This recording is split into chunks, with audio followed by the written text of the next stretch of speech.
तंबाकू के आदी लोगों को इससे कोई फर्क नहीं पड़ता कि इसमें जो मवाद इस्तेमाल हुआ है वो क्या और किस किस्म का है।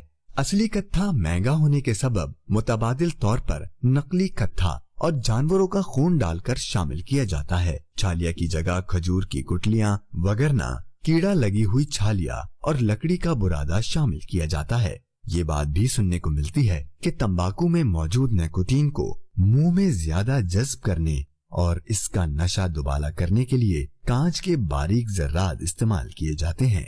मजीद बैटरी का इस्तेमाल शुदा पानी, चूने का पिसा हुआ पत्थर, रंग मिला कत्था, इन तमाम चीजों के मिलने से जो चीज तैयार होती है यकीनन आप उसे जहर का नाम देंगे, मगर अफसोस इसी जहर को गुटके का नाम देकर बेचा और खाया जा रहा है और हर उम्र के लोग खुसूसन नई नस्ल के रगुपै में इस जहर को उतारा जा रहा है।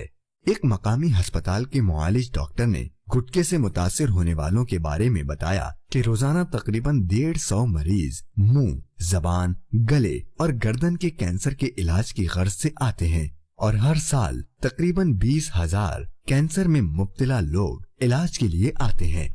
इनके अलावा अब गुटके से और भी बीमारियां पैदा हो रही हैं। भाईजान ये उड़िया गुटके खाने से हुआ और मैं तो सबों को मना ही करूँगा, भाई ये चीज़ बुरी है, खाओ मत, तेजाब से गलती है। ये तो तेजाब इंसान के जख्म गला देता है। इसमें न कोई काम धंधा कर सकता हूँ ना कुछ कर सकता हूँ। मेरे घर के भी हालात ऐसे नहीं है जो कोई मेरी मदद कर सके। ऐसे समझ लो मैं तो कर्ज ले लेके ना काम धंधे से रहा। चाय का काम करता था, मेरे को तो काम ही नहीं करवा रहे। इस मुँह से मेरे लाल टपकती है तो होटल वाले मेरे को रख रहे नहीं है।